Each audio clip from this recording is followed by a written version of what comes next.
Hello, partnerships. They can make you or they can break you. What is so good about partnerships that it is something that you seriously want to consider to grow and scale your business? In today's episode of Strategy Talks, we're going to talk to Robin Waite, who's going to share with you a wonderful partnership he forged last year and all the results, all the things, the good things that happened. We're also, of course, going to talk about some cautionary tales and things maybe you should consider before you jump into any partnerships. This is Strategy Talks. If you're ready, we are ready to go.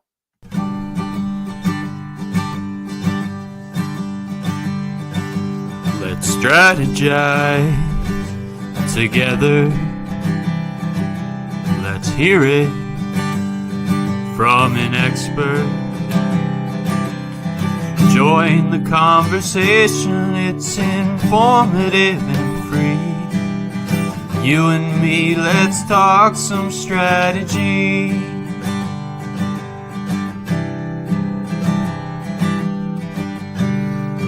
Now here's your host, Morin-van.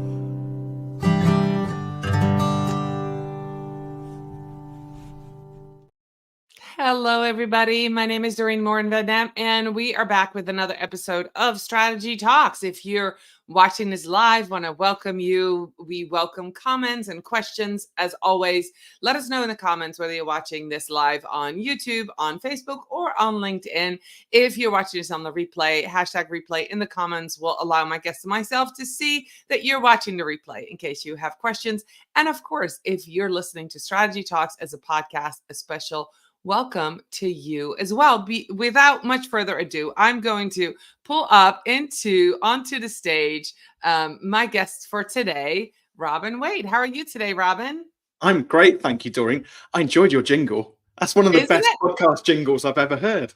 Thank you. My son wrote it and recorded it, sang it. And yeah, it's been with me since episode 7 of season 1. So absolutely love it. I did put a new video together this year, but yeah, absolutely. It's fun. Yeah, good work. Good work. I'm going to have to work my game now, I think, for my podcast for sure. Sure. Well, let me know if you need any help. So we're going to talk about the power of partnerships today. And I'm very excited because I wouldn't be where I am today in my business and what I've accomplished in growing and scaling without partners, right? And they could be all sorts of different partners. So before we jump into your experience, Robin, let's talk about some different kind of partnerships that people could create when we talk about partnerships in business. Can you have some different ways that we could partner with people, and what would that look like? Yeah, I think a lot of people, though, just to kind of set the scene, they get partnerships wrong when they make it all about them. And I think it's really important to talk about the value of podcasts and how that sort of transaction works out. And I have a very simple equation, which is deliver 10 times the value you expect to get back. And any money that happens as a consequence of that is normally a byproduct of doing that job well done, just delivering, tons of value. But in terms of the different types of partnerships, there's the first and most simple one is probably where it's kind of a skill swap. So, I think as entrepreneurs, we tend to think that we can do absolutely everything within our business, and we don't let much go. But I'm a big fan of finding people in the room who are much smarter than I am at very specific things, and then where I can, I'll help support them by engaging them to do some work together. So that supplier, customer relationship is probably the first partnership, which is what most people would typically sort of look at when it comes to business. Yeah. Beyond that, then you can then look at more strategic sort of partnerships. So collaborations, for example, is a very good example where, again, no money has to exchange hands, but perhaps there's a slight overlap with audiences where you're doing something similar and it makes sense to expose other people to your audience so that they can benefit from it, your knowledge as well. And then you can go much deeper into it than that, where it becomes a lot more commercial. So that, for example, and this is something which I'm going to be talking a bit more about today, where you're leveraging other people's audiences in order to sort of grow your own audience. And those are actually, they sound like they should be really easy to do, but actually they're really hard in practice to pull off, and you've got to be incredibly patient. So those are the three major types of partnership. That's great. Yeah. And I'm excited to explore that third way to do that because, when I started my show, I was petrified to be on camera alone. So my first thought was, hey, I'll partner with all my guests, right? I see all of you as partners. And over the years, the guests have really shown that they are true partners. The more I give them as far as assets, the more they share. The more they share with me to better my audience, and the more my audience grows. So that is a true partnership between my guests and myself. So I absolutely love that, that you started with that. So let's start with defining success in a partnership, right? Are there any key ingredients that you think are important to keep in mind when you start thinking about partnering with somebody? Yeah, I think again, it's that notion of sort of give without take. Really, it's about delivering exceptional value to somebody. I do think, as a word of caution, there does have to be some balance in that relationship as well, because I know there are some times when you'd be putting everything into a partnership and it's not necessarily being met on the other side, and there is a point where laws of diminishing returns start to happen, and you just don't get that the results or outcome that necessarily you're looking for. And so at that point, I think if it's not being reciprocated, I think you've got to kind of politely sort of step back and then look at other strategic partnerships. But generally, as a rule, you want it to be fair, you want it to be even, you want all of the parties to benefit in some way from that relationship, remembering that everybody doesn't have to benefit at the same time. It might be slightly one-sided for a while, and then eventually the other person catches up and they do something on their side of the partnership. I think if it's perpetually that you're putting everything into that partnership and it's not being reciprocated, that's the point to stop. Yeah, that's interesting because I used to tell my kids that they would be going, no fair. And I'm like, it's not equal, but it will be fair. Like it will, some kids needed more, and, you can liken that to business. Sometimes you give a little bit more to one partner, knowing that return on investment comes back maybe next year or next week or in 5 months. Right. So I love that you explained that. So when we go onto benefits, let's set the stage for what happened to you last year. You kind of telling me in the green room, you partner with somebody. And I'm going to let you tell the story, and then let's talk about the benefits that came out of that. Yeah. So there's a lot of pressure as a coach or a speaker to, that you have to be out there, getting exposure for your personal brand. And you can follow the sort of the rule book, which is around sort of building marketing assets, writing books, guesting on podcasts, and all of those sorts of things. Doing social media, which I have views on, which Doreen, you'll have to stop me because I tend to rant a bit when we get onto like social media and things like that. But there's certain things you're expected to do basically to get clients as well, and to gain exposure. But I reached a point last year where I was kind of doing all of the things that all of the gurus and experts tell to, even the things which I might sometimes even advise my clients to do.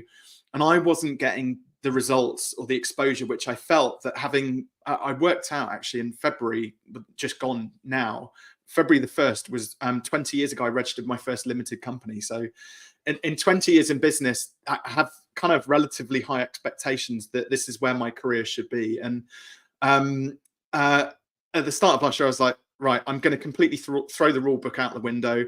I'm going to stop doing marketing because I'm just putting all of this effort in, and it doesn't feel like it's necessarily being met with, the results which I'd expected.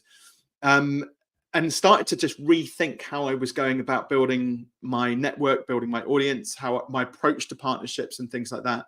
And the first thing I noticed was that this goes back to something I said right at the start, actually, that I've been quite selfish. Being very honest. I've been quite selfish about how I'd approach partnerships, and I kind of made it all about me. And I don't want people to think I'm some kind of like egomaniac here, just like, I just got it wrong. It was just a perception thing. I was just doing it wrong, thinking that I was going out so that I could win business back. And that attachment was the thing which had been holding me back. So the start of last year, I completely threw that out the window, decided, right, I'm just going to deliver value to the right people. If I can find the right partners and approach it with the right sort of, completely detached, the right attitude, as in to be detached would be the right attitude in order to be able to help other people. So I put up on my vision board at the start of last year, there was one guy I had in mind, this guy called Ali Abdal, which if people are into YouTube, he's the leading productivity expert on YouTube with something like approaching 6 million subscribers. And he launched this podcast a couple of years ago called Deep Dive. And just the traction that he got on it was phenomenal. I was like, right, I want to get onto Deep Dive. And I kind of knew him and a couple of people in his network. I've known about him for a couple of years, which kind of made it slightly easier. Anyway, to cut a long story short, I'm sure you don't want the whole, we can kind of dig into it, but I'll give the short version and then you can ask me the question. Well, actually, I'm going to stop you for a second because you said something a minute ago that I think is important for people to realize. When you said, I decided to start giving value and not expect anything back. If you're watching this, listening, that is what you should be doing on social media at all times. Okay. Not just for a podcast you're preparing for or a partnership. When you deliver value over and over and over without expecting anything back, that's when people start following you. That's when you grow your community. And that's when you will be a trusted source. And that's how your business will scale. So thank you for making that point, Robin, because I think that is something that we get so caught up into our own being and strategy and listening to experts and coaches and all of that. But if we can just consistently deliver value in social media, that is also where that same principle will work. So, all right, you got on the show. Well, look, it's about, so I think a lot of people, I did this. It was just, you focus so heavily on the top line, you forget about everything else, which actually like what are the values and the vision and the mission for the business and things like that. But that's probably something for another day anyway. So how I got on the show was quite interesting. So I put a picture of me, I photoshopped it, a picture of me and Ali on a podcast together. So that went on my vision board and I was like very hyper intentional. I was like, I'm getting on that podcast. And I was very specific about that. Because again, marketing to that point had been a little bit like, oh, I'll send a load of books out and I'll do a load of stuff and we'll hope that, cast the net out wide and hope that something comes back. But this time I was like, no, this is important to me. I want to go on that guy's podcast. And it was very much, I loved his team. I loved his ethic. I loved the vision for his business and I loved his ideas and things like that. So I was like, it really aligned with who I am. And I felt, well, let's make it work. But I got wind that they were recording, I think, season 6 and 7 at the start of the summer in 2023. And I reached out to some of his team who I'd met at a couple of events previously to that. So they knew who I was. And I said, listen, I know you were thinking about recording the next couple of seasons. Put me down, chalk me down as a super sub. If, because you're going to be doing 20 plus interviews. If somebody's ill, can't make it or whatever over the course of a couple of weeks, let me know. I'll get on the bus, train, whatever, drive down to London and I'll record. So on the Thursday in June, I got a call saying, our guest on Tuesday's dropped out. Could you make it? And I was like, yeah, of course, no problem. Phone down. And my wife had to go up to Birmingham for work. I had childcare to take care of. I had 3 other podcasts booked in, which sounds awful because I was like going to basically had to can a load of stuff in order to make this work because I knew how epic it would be to get on there. Went down, got off the train at Paddington and I got pooped on by a pigeon. Oh, right? no. And I'm like, on my head, my shoulder, everything. And I'm like, oh God, no, this is awful. And I don't know why, but that morning I packed 5 shirts. 5 spare shirts in my bag. I never do it, even when I'm going for interviews or things like that in the past. I thought, no, this is a big deal. It's on my vision board. I've got to do it. So I packed 5 shirts. And thankfully I went into the Hilton Hotel, washed myself down, changed my shirt, and then sort of went and did the interview. But I had no idea how big it was going to be. It was quite interesting. So I was very fortunate. I had lunch with the team and Ali before we recorded. And one of the guys there, I mean, they're all freelancers on his team. So they do video production and graphic design freelancing and things like that. And one of them said, oh, Rob, you know about pricing, don't you? Could we have a conversation about that over lunch? I said, yeah, sure. So I actually ended up doing a little mini coaching session with Tintin on his team. And about 5 minutes before we hit record on the podcast, Ali said, that thing you did with Tintin, could we do that on the podcast? So I was like, yeah, cool.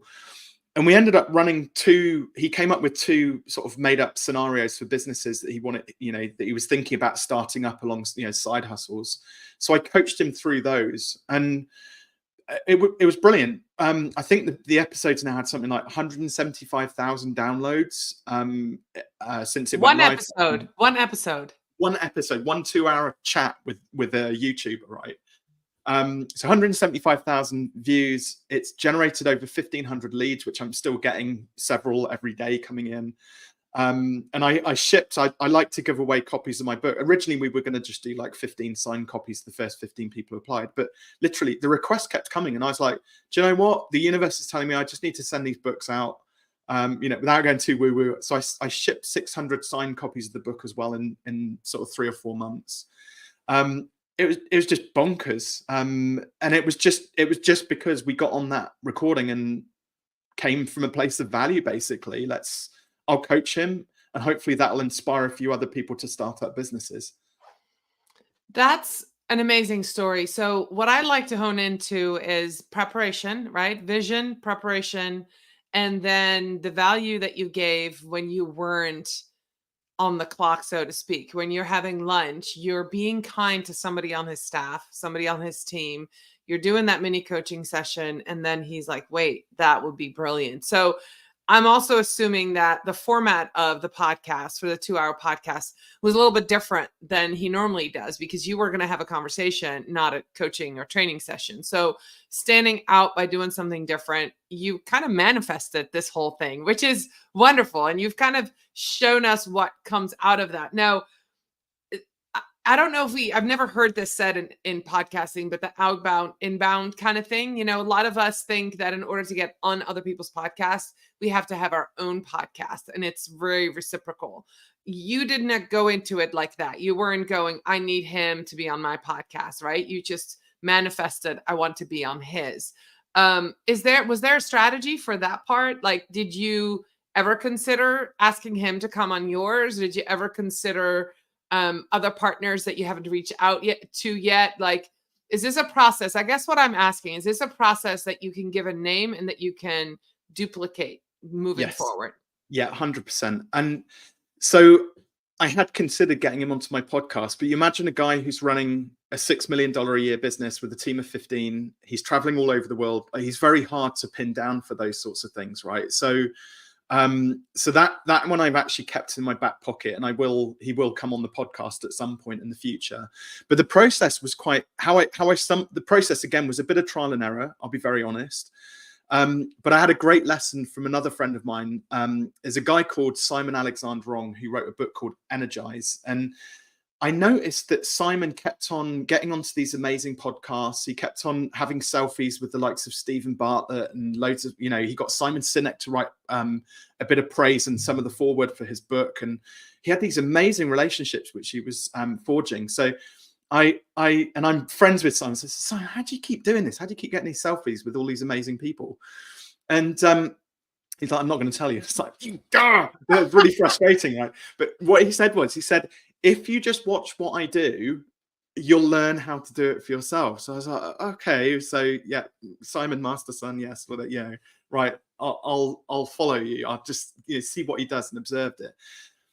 And this is how I got onto Ali's podcast, right? I observed Simon, and there was 3 things which I noticed. The first thing which I noticed was that, and it's very simple. So a lot of people, I think, are lulled into this thing with internet marketing or the internet. Global world domination at your fingertips. And so we hide behind screens and we don't really get out that much these days. And I think COVID also put pay to a lot of the in-person stuff. But I noticed that Simon kept on putting himself in the room with these people. He literally flew into LA when he knew that Simon Sinek was keynoting at a conference and paid several $1,000s for the privilege of the flight and the tickets and the hotel and everything. And he got the VIP upgrade, literally just so that he could be in the room. He could stand next to Simon and have a photo taken with him, shake his hand and praise him for the work that he was doing. So that's the first thing. Get yourself in the room with the person that you want to do the partnership with, whatever it takes. And since January the 1st, 2023, when I changed my whole strategy around this is something which I now do as often. I mean, I live in the Cotswolds in the middle of the UK, which is like out in the sticks, right? So it's a bit of a jaunt, like to get down to London, regularly to kind of meet people. But if there's something I want, if I want to meet somebody, I've got to get down there and do it. And it's as simple as that. So with Ali, I just kept putting myself in the room. He does lots of community events and things like that. So he's now speaking a lot more. He has a wonderful community built up through his through something called the Part-Time YouTuber Academy, which is a course which he's built. So I just did the course. I infiltrated his events. I went and met him and shook his hand and said thank you for the great work he's doing and various things like that. And over time, you just become familiar with people, so that helped. Right. The second thing was, and this I learned more so when in sort of the run up to get the team reaching out to me. I connected with all of his team, which at the time there's about sort of 12, 15 of them. And I'd follow their posts. I would comment on their things. I was making introductions. So I introduced a couple of guests for Deep Dive, Ali's podcast.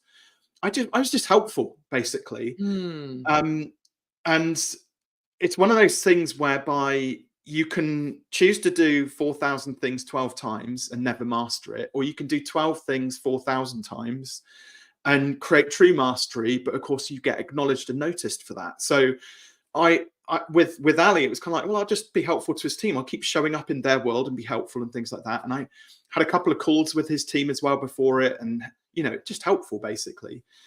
And then it was after that, the third and final thing in terms of making sure that partnership worked. So one was the value on the podcast as well. But I think here's where a lot of people get podcasting wrong, right? They show up on a podcast and they're like, hey, look at me, look how amazing I am, and look how great. And they don't actually necessarily give you all of the stuff, right? The formula. Okay. That's hopefully what I'm trying to do now is say, well, if you do these three things, if you get in the room, if you make sure you're helpful to the team, if you lead with value, and I'll talk about what value looks like when you're on the podcast as well. If you do those three things and you're intentional about the person that you want to do some work with, you'll get whatever you want out of it eventually. So patience is a massive part of this. It's probably been 2 years in total worth of nurturing the relationship to get that opportunity. But now I know that I can apply that to other podcast hosts, and I can apply it to other strategic partnerships that I'm looking to forge, and just play the long game. But probably I only need 10 or 12 good, solid strategic partnerships in order to have build a sustainable, funnel, if you like, because ultimately, there is a part of it, which that's what it's about. Right. So the third thing, Doreen, and then I'll stop rabbiting, but hopefully this is valuable. You need assets. So the people listening on the audio, they can't see this, but I'm pointing at my book, right? Right. I'm not going to do a shameless plug for that. It's not. But a lot of people, again, get onto podcasts. They don't quite give everything away in terms of like value.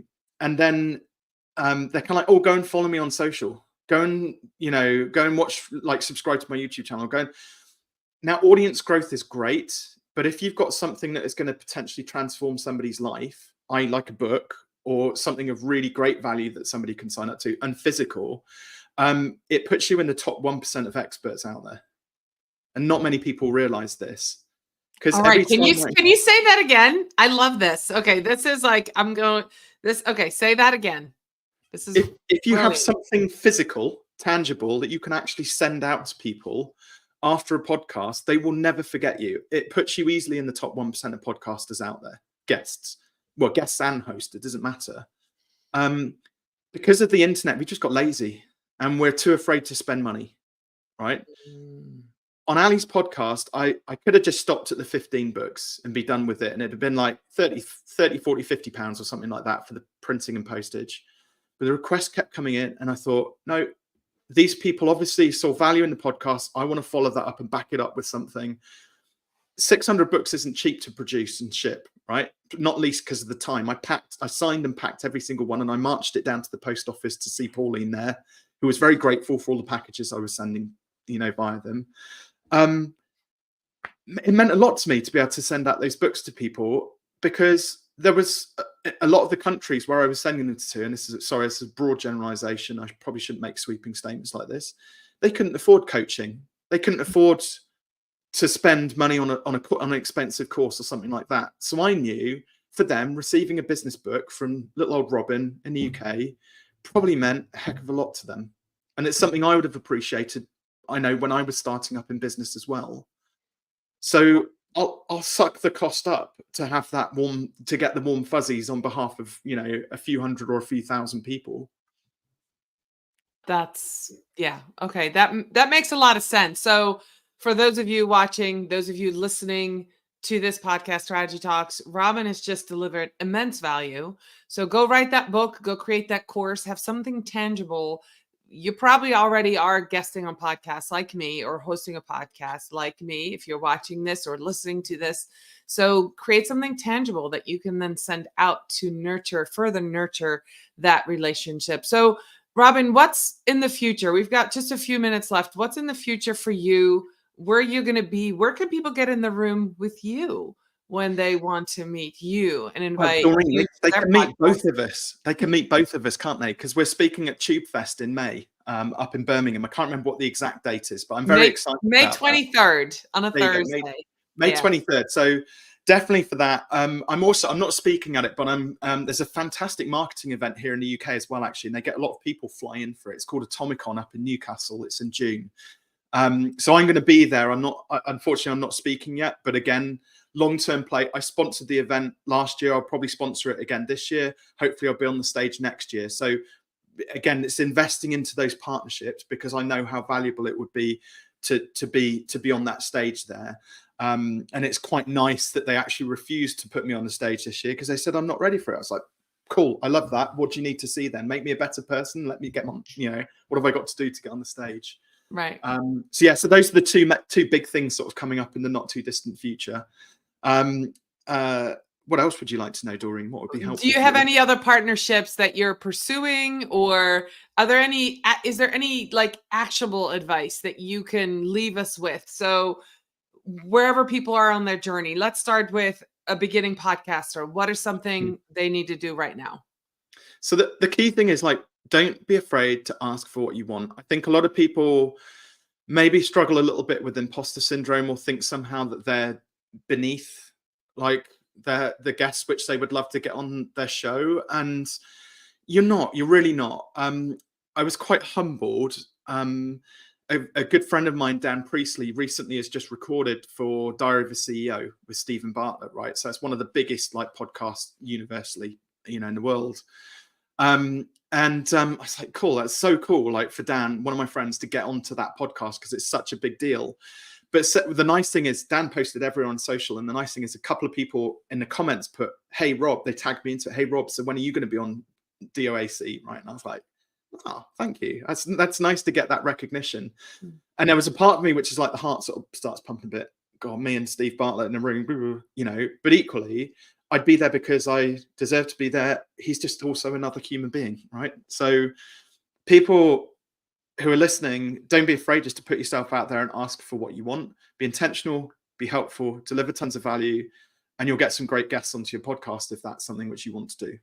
Okay. So as we end, how can people connect with you? Where are you on social? You didn't rant about social like you said you might. So where can people meet you on social? Where are you most active? And let's put it out there. What's the name of your book, Robin? Oh, yeah. Well, it's a shameless plug. So yeah, it's called Take Your Shot. So, and same as what I did for Ali, I've got copies for your listeners as well, Doreen. So they can go to fearless.biz/TYS. So for Take Your Shot. And it will be me hand signing it and posting it down with Pauline at the post office. But yeah, LinkedIn and Instagram are probably the best bets beyond that as well. Okay. And if you missed that link, I'll make sure to put it in the show notes so you can connect with Robin. Robin, I am very much looking forward to seeing you in just a few months in Birmingham and be in the room with you. It's just amazing. And for those of you who got immense value out of this, connect with Robin. I'm sure there is more.